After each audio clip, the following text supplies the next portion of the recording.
everyone! Tomo here with some more Dream Daddy. Now, last we left off, we just finished Robert's first date, so we are about to continue our second one. It's exciting! Alright, let's get this started with continue. Yes, right here. Yeah! Yeah! We're doing good so far. Don't fuck it up! That's a good tip. You can always have time to be kind to others. I agree. While I'm doing my afternoon word jumbles, I hear the mail truck pull through the cul-de-sac. I wonder if we got any coupons today. Oh, we're so lame. The nice mail person slides a couple of letters and a large yellow envelope through the slot. It takes a couple of tries for them to get it in. Hey, my coupons! I take a closer look at the large yellow envelope. I lightly knock on Amanda's door. She probably has headphones on. Amanda! She yells through the door. What? I have something for you. I'm kinda busy right now. Can you come back later? Okay, just thought you'd want this big old envelope we got from HIA. Immediately, Amanda pushes her door open. Horn Institute for the Arts? I mean, if you're busy, I can come back. Father, please. I hand her the envelope, which she tears open with her teeth. That's probably bad for your teeth. She doesn't seem to hear me and spits out a piece of envelope. She pulls out a letter and unfolds it. And? The suspense is killing me. This is her dream school. Amanda's face is unreadable. I can't believe this. Oh, honey, it's okay if you didn't. Yes. I got in! Yay! Oh, sweet daughter got in! I'm so proud! I'm so proud! Oh, I got in! Amanda tosses the letter aside and gives me a big hug. Congrats, sweetie, that's amazing! I'm so proud of you! Aww. She pulls away and looks at the letter again. Oh my god, I really can't believe I got in. Aww. Well, of course you got in. You're a great student and you nailed that interview and your photography is incredible. Wait, Dad? I know this one's really expensive and it's so far away. I think for a moment. HIA was one of the more expensive schools that Amanda applied to, but I know she has had her heart set on it for the longest time. It's okay, Amanda. We'll take double shifts. I don't know what the hell we do what our job is, but we'll make it work. I'll just sell some things. It'll be tough, but we're gonna make it work. Really? Of course. Amanda hugs me again. All right. Thanks, Dad. Okay, sweetie, we're celebrating tonight. Dinner, your choice, wherever you want. Yeah. Wherever? Oh. Amanda and I walk along the bayside, tearing into our foiled-wrapped burritos from a nearby food truck. Aw, yeah. Burritos are delicious. You could have chosen anywhere in Maple Bay. Cost was not a determining factor. Please, Dad. You know I'm a simple gal. Just give me a burrito with a view.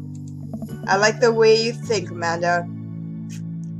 I can't say I'm mad. Amanda and I sit on a patch of grass and watch ships sail lazily through the bay. Yes. And the dorms are right near a bunch of cafes, and there are all these galleries nearby, and there's a discount if you bring your student ID and... Amanda, slow down. You're gonna choke on your burrito. I know, I'm just excited. Did I mention that students get their own studio space once they're seniors? And we get all the professional photo editing software for free. Oh, you're so lucky. I wish we had that. It's nice to see Amanda so enthusiastic about HIA, but I wish she wouldn't do it between bites of her burrito. I thought I taught her to chew her mouth closed. I wonder who my roommate's gonna be. You take a survey online and they match you with someone with similar major and interests. I bet we're gonna be best friends. Craig and I were. A good roommate can be a lifelong friend.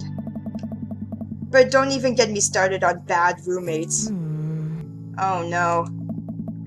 I'm just kidding. We didn't have a bad roommate. Well, I was very lucky.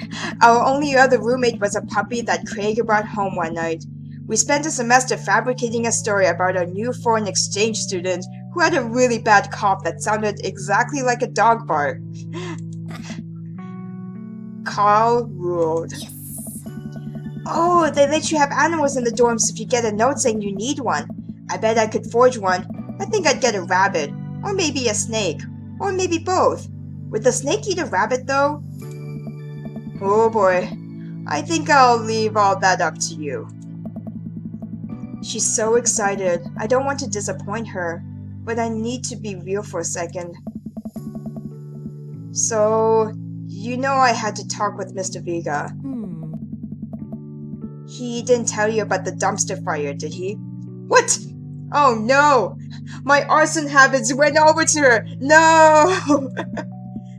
What? No. I don't want to put a damper on the good news, but I need you to knock it out of the park these last few months of school, okay? If you really want to go to the Horns... I can't. If you really want to go to Horns, we need that scholarship money. I know you can do it. Okay.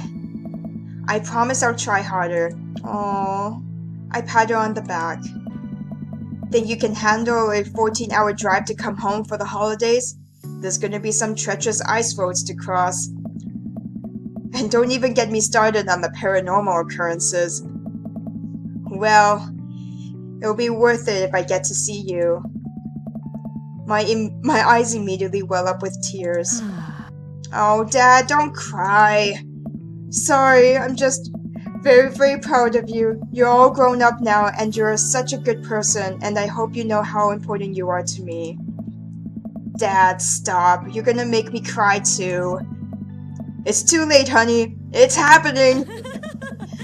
Dad, I can't get tears in my burrito. It's gonna make it taste sad. I pull Amanda in for a hug and kiss her on the forehead. Love you, kiddo. Huh. Love you too, Pops. Aww. Aww. Welcome. You've got dads. Whoa. Oh, okay. After that heartfelt interaction with our daughter, back to dating, I suppose. Aw, that's so sweet. Aw. I'm getting very emotional right now because my mom actually just went back to our hometown. She came real quick for like a short visit, and she just on her way back home right now. So I got a little emotional over that. Alright, so let's continue on our Robert path. Let us do some more. Ooh, we got a heart! So that is for, like, how much love points we get. Well, let's cross our fingers and hope we get some more. Get some more Robert love. Dad tips on me. Try not to make assumptions of people. Another good tip. I had a lot of fun with Robert the last time we hung out, but I'm beginning to wonder if he's dodging me. Oh. I've tried messaging him a few times, and Dadbook says he hasn't even read them. Haven't even seen him come out of his house, actually. Uh-oh. I hope he's not passed out at home. Do we need to call the hospital? I decide to send him one last message, figuring that this will produce the same result. Hey man, don't know where you've been, but we should grab a drink soon. I walk away from my computer because, at this point, I know he's not messaging me back anytime soon. I linger in the kitchen. I'm all caught up on work. Oh, okay, so we do work. The house is relatively clean. Maybe I should do something nice for Amanda. Oh! Just again, I'd like to mention that I mentioned before that one of the few things I'm confident in making is pie and Japanese curry. And here we are, about to bake a pie. I whip through the pantry and pull out all the ingredients. This is an old family recipe that I used to make with my grandmother when I was a kid. I lost the actual recipe card a long time ago, but I think I'll be able to remember how to bake it. I start mixing the ingredients together for the crust until I get a nice dough. I throw some cherries into a saucepan to make the filling. Normally I don't like to multitask in the kitchen, but this cherry pie is a piece of cake. Pie. It's a piece of pie. I'm making a pie. Oh man, I can never remember what temperature you're supposed to set the oven at. I'm pretty sure it's 375 degrees, but I could be wrong. Who am I kidding? I'm never wrong when it comes to this pie. My special twist on my grandma's recipe includes a secret ingredient that not even Amanda knows about. It really makes the cherries extra flavorful. God, why can't I remember what the secret ingredient? No! Ah, shit! Ah, fuck.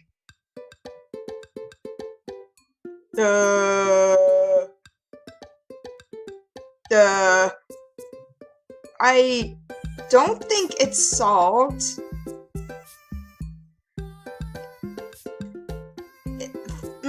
It would have to be either more cherries or almond extract. Oh no! Oh no, I don't want to fuck this up!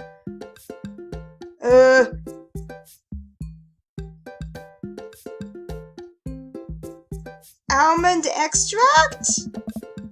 Oh god, I hope I made the right choice. Oh, it's almond extract, duh. Uh-oh. Oops, I accidentally poured a little too much. Way too much in. Oh, I'm sure it's fine. Baking is an art and some of the most beautiful art is made from mistakes. I finally get the pie in the oven. How long am I supposed to leave it in there? Oh god. This is awful. 50 minutes? I'll just wing it. Amanda's are going to be so excited. That kid loves a good pie. I have a seat at the kitchen table and do word jumbles until Amanda comes home. I can hear the door slam open.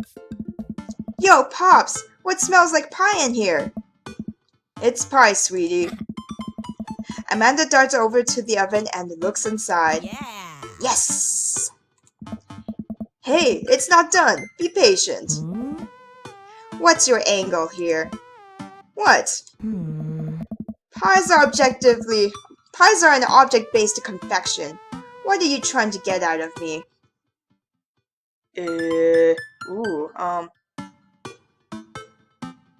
Fine, you caught me. Nothing. I've been leading a double life.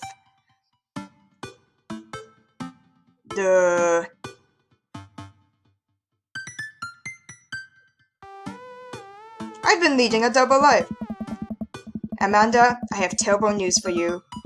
I'm actually a pro skateboarder and aspiring astronaut and bank robber. The lifestyle is calling me back and I must go. One less job, you know how it is. This pie was the only way I knew how to tell you. Well, I appreciated the years we spent together, but a trade-up is a trade-up. Remember me when you're kicking your feet up in Ibiza. Yeah. Thanks for all the pie. We share a cordial handshake. I wait a few more minutes before taking the pie out of the oven. I set it on a rack to cool, and guard it so Amanda doesn't dig into it before it's ready. Huh. What?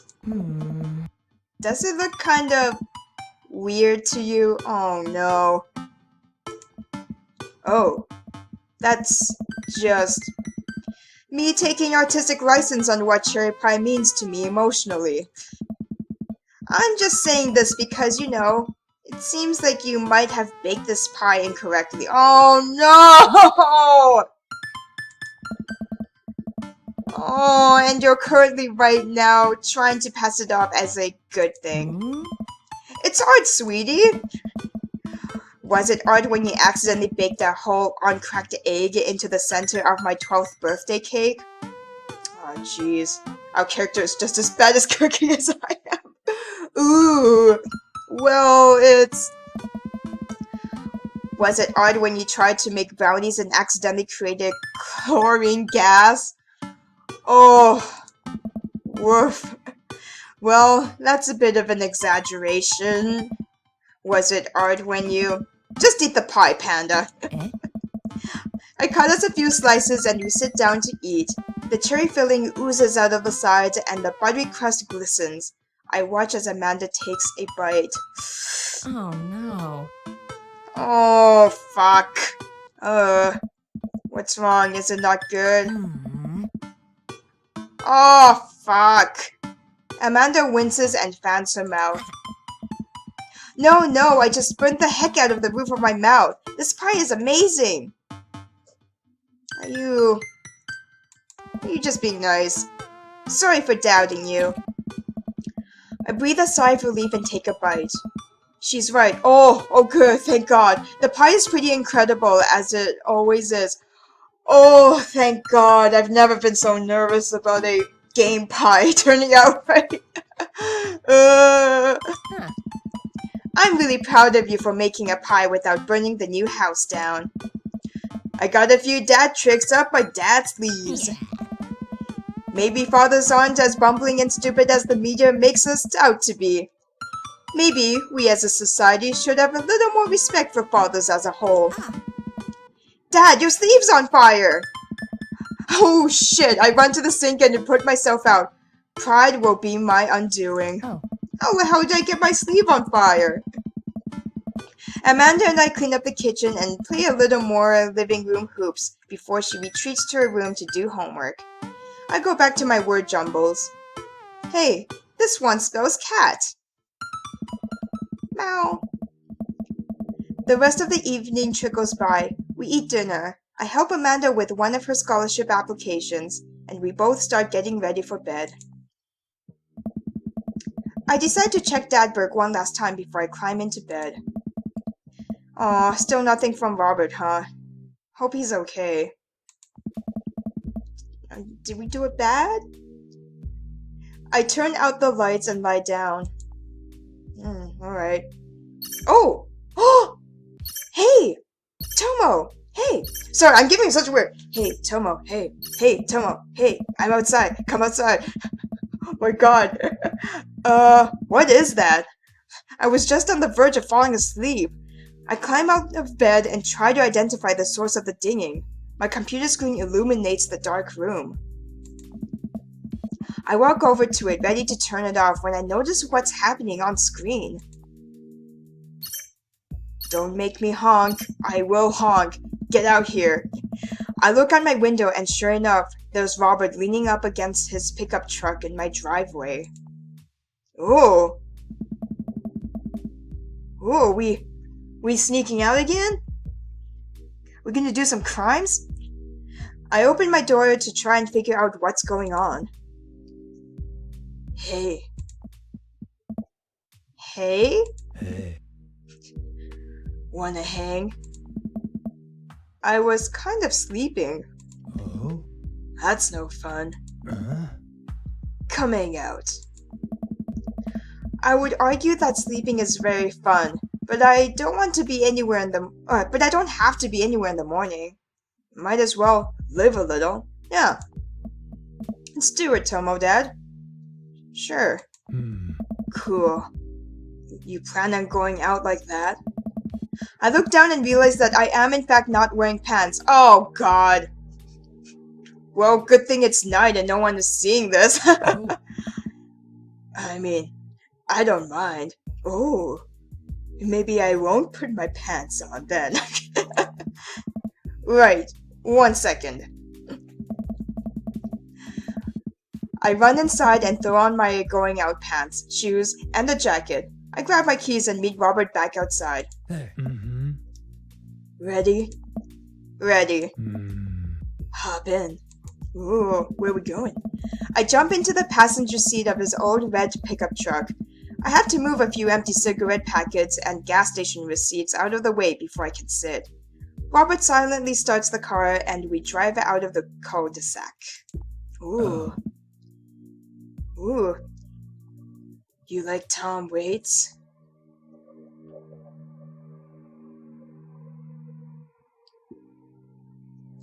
What's that rag, baby? Oh! I love the window did that. I thought it was gonna... I love... Before I can answer, Robert turns up the radio. Yep, that's Tom Waits, alright. He lights a cigarette and cracks the window. We drive together in silence. So, where are we going? Robert doesn't respond. Robert? Oh, I heard you. Okay. My god, I love his dashboard he has this really distressed pineapple and a dinosaur on skateboard with sunglasses. Oh my god, this is amazing. Oh, I wonder if it was his kid that put these on. He still doesn't answer my question. I look out the window and notice that Robert's taking us to the highway. I twiddle my thumbs. Well, whatever I gotten myself into, it looks like I'm in it for the night. I settle into my seat and watch streetlights pass by. I glance over to Robert, who's driving intently. He looks tired, as he always does, but there's something a bit more that I just can't place.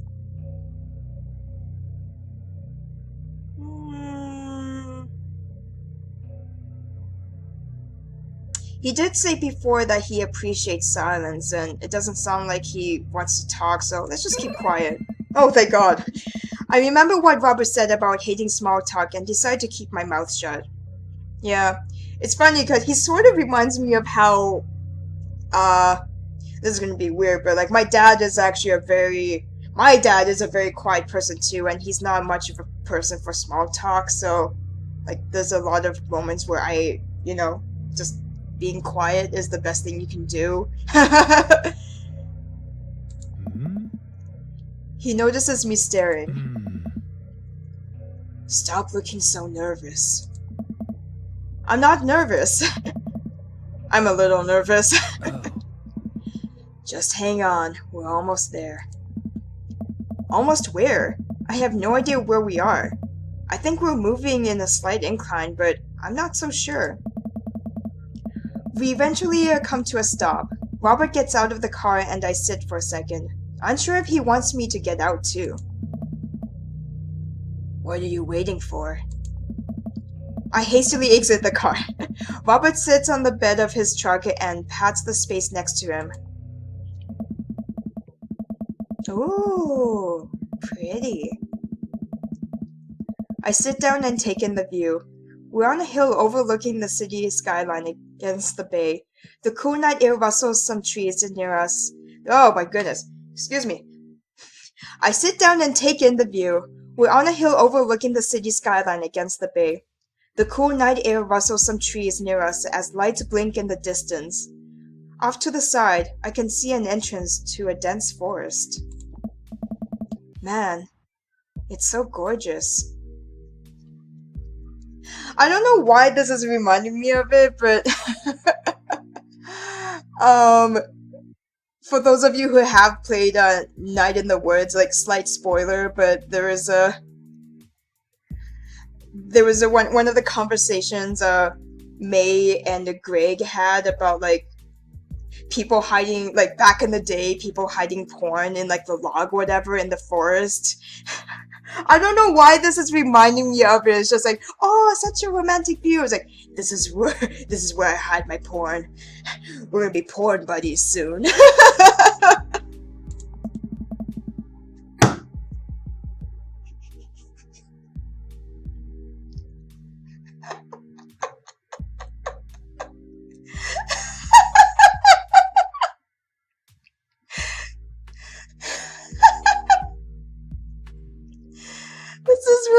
to masturbate? What? I'm kidding. What's wrong with you? Fuck! Oh my god, I'm sweating.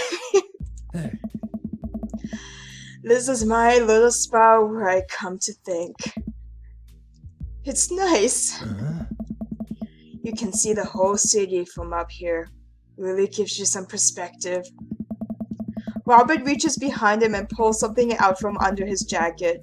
It glints in the moonlight and I suddenly realize what it is. Oh shit, that's a knife! Oh. What the fuck? Please don't stab me! I don't think he's going to stab you. Robert reaches into his pocket and pulls out a small piece of wood. Oh, he's probably just gonna carve it, man. Oh my god, our character's such a... Please don't stab me with that either! Hey. Oh, jeez. Robert takes the knife to the piece of wood and starts carving at it. Oh. I breathe an audible sigh of relief as Robert looks at me sideways. Did you think I was gonna stab you just now? What? No. Hate to break it to you, but I did in fact bring you out here to harvest your organs. You're fucking with us. Yeah, play along. We know he's fucking with us. Also, again, this is kind of weird, but like the whole thing of like Robert being like the really quiet type reminding me of my dad, who doesn't really like small talk. And now like the whole like carving with like wood. I remember like one of the things my dad used to teach me, like I wasn't even that old, like I think I was maybe 8 or something. Like I was pretty young. Like my dad was showing me like, oh, if you don't have a pencil sharpener, like here's a way of doing it with just like, you know, a pocket knife. Or like he was teaching me how to carve stuff with, not with wood, but with like wax stuff, because he's a dental technician, so he does a lot of molding with you know, gold and like waxes and stuff like that. So just like to pass the time, it's like, here, this is how you carve things without cutting yourself with like on the wax or whatever. So it's weird, like this is reminding me of my dad. And I'm dating a dad. I don't like the way this is going now. Shit. Yeah, well, you think you caught me in your trap, but I knew. For years, I've been putting the most vile junk food in my body in preparation for this day. Come at me, friend, and reap what you will. Two steps ahead of you at all times. That's how I operate. Oh, nothing gets past you, huh? Hey. Robert reaches into his pocket and pulls out a folding knife that he opens and hands to me. Oh. I'm gonna warn you. The last guy I had a knife fight with lost 3 fingers because he didn't know the 8 basic rules of knife fighting. You're familiar, correct? I honestly can't tell when you're kidding. I'm so many levels of irony deep that I've forgotten what humor is. He laughs and he and I laugh. He laughs, I laugh, we both laugh. Have you ever widowed before? Considering that I'm not a grandpa, no. What do you mean by that? Well, I just thought that you would have a block of wood shipped to you along with your first social security check. Tomo, I'll have you know that whittling is a time-honored tradition enjoyed by both young and old alike. That you're dismissing it before you've even tried it speaks volumes about your character. Hey, I personally have no issue with that. However, because I've gotten to know you for some time and have come to think of us as friends. Oh, awesome! I'm willing to attribute it to ignorance instead of malice. What I'm trying to say is, go get that stick. Robert motions to a good-looking stick on the ground. Perfect for potential whittling. I pick it up. Ah. The most important thing to remember while whittling is to cut with the grain, not against it. If you cut against the grain, the wood is gonna splinter. Isn't the important thing safety? Oh. No. Getting hurt comes with the territory. Look at my damn hands. I look at his damn hands. They're calloused and covered in little white scars. They are very nice hands. Huh. You can't make a stick omelet without breaking a few hand eggs. Ah! While I'm distracted, the knife slices my thumb. Ah, we dirt. Blood gushes all over my little wooden carving. Oh. Oh, we only have one choice. Robert is lost in carving and doesn't notice me bleeding everywhere. Oh no! Robert still doesn't notice. Robert, I'm dying. I'm bleeding to death. Oh. Robert finally looks over. There. He reaches into his jacket again. Jesus, how much stuff does this guy keep in there? And pulls out a red bandana. He wraps it around my thumb. Hold it tight. He hops off the truck and I can hear him rummaging around in his cart.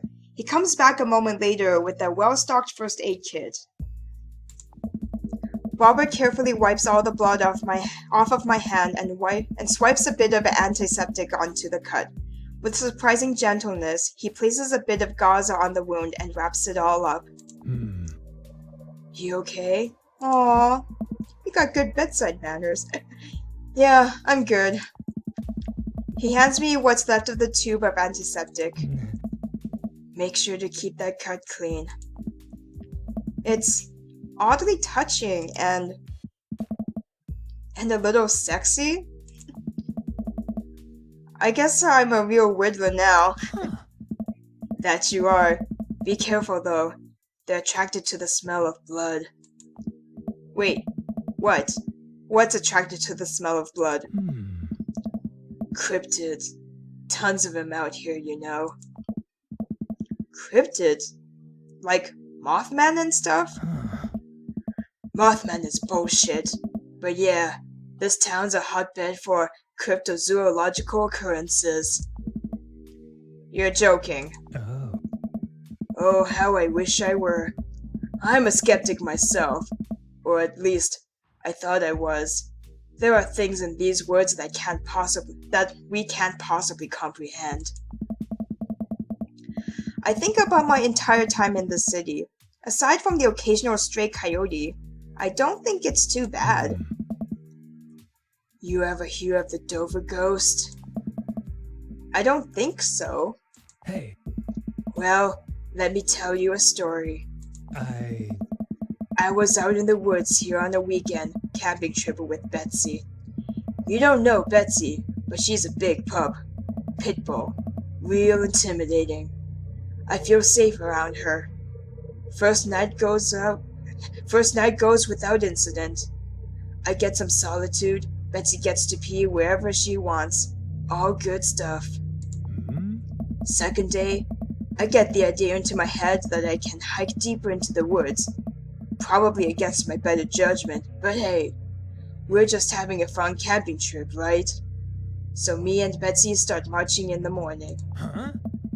It gets a little late, and we set up camp, but it's different this time. It's different this night. Real quiet. I can't hear the birds, the crickets, squirrels, nothing. Dead silent. Then it happens. I hear the most unholy growl I've ever heard in my life, right outside my tent. Me and Betsy, we go to investigate. We look around the clearing. Nothing's there. But there's this feeling. Not sure if I can quite describe it. I know something is watching us. Betsy, though, she's scared. Never seen her like that. And when she's scared, I know that I should be too.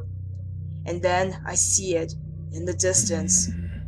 A man, but if something that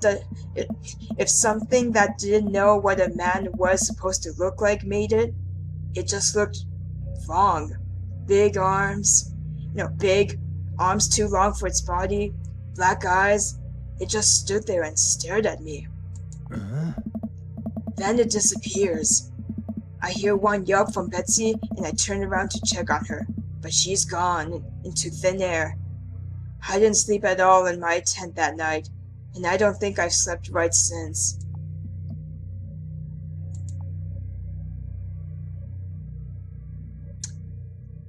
I want to say that he's lying, mostly because he told Brian and I at the barbecue that long ass traumatic story with his Johnny boy camping trip incident.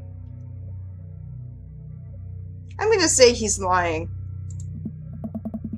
Okay, you're full of shit. Oh, you think I'm lying? Robert pulls out his wallet and shows me a picture of a beautiful pit bull. Tell that to Betsy.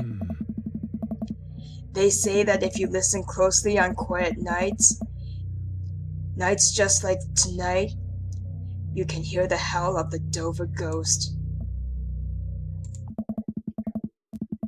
A howl resonates through the woods. It doesn't sound like a regular howl. It's so guttural. Even from far away, something about it makes my skin crawl. Really? Okay, Robert, real funny. I turn to look at Robert. He's white as a sheet. You're messing with me, right? I was messing with you up until literally just now. Oh, you were lying. I totally made that camping story up. Called it. I strain my eyes to scan the forest line, trying to see where the howl originated from. Off in the distance, I see something. It's so far away I barely can make out a shape. It looks human, but it's dragging something. Oh fuck. Is this gonna be like an adventure horror story? Do you see that? We should go. Really? Oh my god. What the hell did we just see? Robert and I slowly back away and get into the truck. He turns off his headlights and we made a slow crawl away, back into the road. I'm too scared to look back. Yeah. What was that? Whoa. The Dover ghost, I guess. I chuckle nervously. This time, he doesn't seem like he's messing with us. Also, I apologize. There's a loud mowing sound outside. I guess, the landlady or the people in charge of the condo, they're doing some garden work right now, so I can hear the noise, and I apologize if you can too.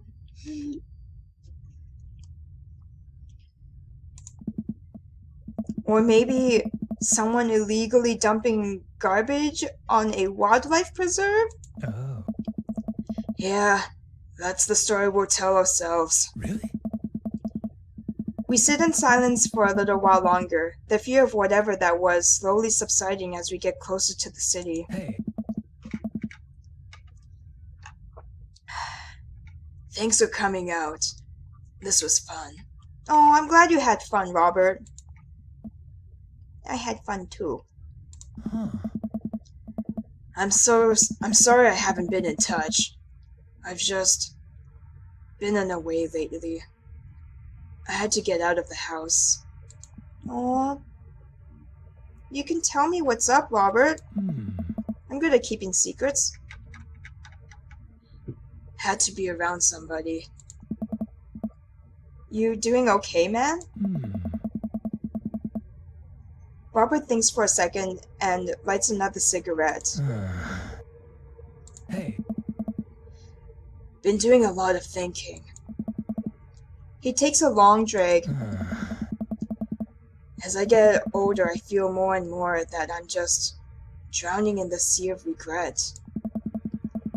I was so busy chasing after these things that I thought would make me happy that I didn't think about anyone else. All I cared about was myself. I didn't even think. Oh. Robert stops. I wait for him to finish his thought, but he just stares at the road. Maybe I'm just built like this. Oh. Or maybe I do it to myself. Maybe it's my own choice that I'm as unhappy as I am. I try to think of something to say. I remember all the times in my life when I've been sad, and there's a great many of them, but there was always a light at the end of the tunnel. Something I held onto that kept me going. Oh. But there's something so resigned about the way Robert's talking.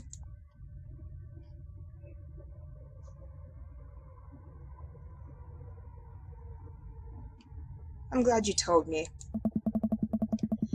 It must have taken a lot for you to want to tell somebody this. Oh. You're a mysterious guy, Robert. You don't have to be. Do you ever wish you were a better father? I think about it for a second. All the time. You can read all the parenting books you want, but nothing will ever prepare you for raising a child. There's so much stuff I regret or wish that I could have done better, but I don't have the answers. I don't know if anyone does. Hey. It's funny. I look at you and your relationship with your daughter, and it seems perfect. It isn't. Huh. At least you're there for her. I stare out the window at the blur of passing trees. I just hope I'm a better father to my kid than my dad was to me. What did your dad do? It's more about what he didn't do. He was quiet, stoic. Don't think he ever once told me that he loved me. He cared more about his work than he ever did about me or my mom. This is, again, like, it's funny that my character said that, because, yeah, my dad is totally the quiet, stoic type, but at least I knew that he did love me. And, you know, he did work hard, but I am thankful that my dad did, you know, when I was young, I knew that he did care about me, and I knew that he cared about mom, too. So he wasn't like a workaholic to the point where he ignored us, thank God. But he is like that part about, like, he was a very quiet, stoic man.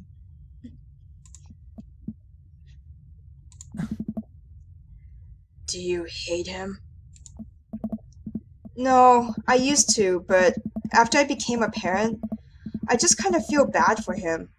He missed out on my whole childhood. When I think about all of the happiest moments in my life, they're all with Amanda and Alex, and he just wasn't there. It hurt like hell when I had to leave him to die in that Belarusian prison. Huh? What? I turn and smile at him. No, he retired in Florida with my mom. We go there every Christmas. Yeah, we got you, Robert. You think you can fuck with us all the time? We both break into laughter. He pats me on the shoulder. We drive the rest of the way in silence, listening to the radio and watching the bright lights of the city grow bigger. I'm glad we got a bit of backstory with that one, so I like it. It's good. Backstory is good. Robert drops me off at my place as I'm about to close the passenger door. I realize that I still have Robert's pocket knife in my jacket. I pull it out and offer it back to him. Huh. You hold on to that. Never know when you might need it. Never know I might need to shift someone. Night, Robert. Have a safe drive home. Robert smirks, then pulls away. He then immediately pulls into his driveway, which is one over from mine. He gets out and waves. Aww. I like that. I like that spontaneous night out date. Oh, good. I tiptoe into the house, careful not to wake Amanda up. Whoa, where'd you come from? I look around and spot Amanda coming out of the kitchen with a glass of water. I thought you were sleeping.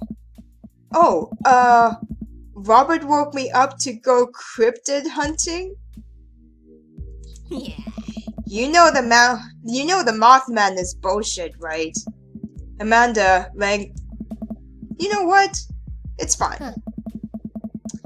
I think about the conversation I had with Robert in the car as Amanda starts walking towards her room. Hey, Amanda. She stops. I love you. It's weird when you say it outright and sincerely like that, but I love you too. Night. I chuckled to myself, then finally decided to go to bed. Yay! That was good second date. Aw, I had fun. We didn't get drunk either, which is amazing. Like, it was a nice sober time. Uh-oh, where'd my pants go? Oh my god! Ooh, where'd my pants go? Aww. Ooh, knives, friendship, whiskey, crime, silence. Cool. Alright, how long have we been recording for?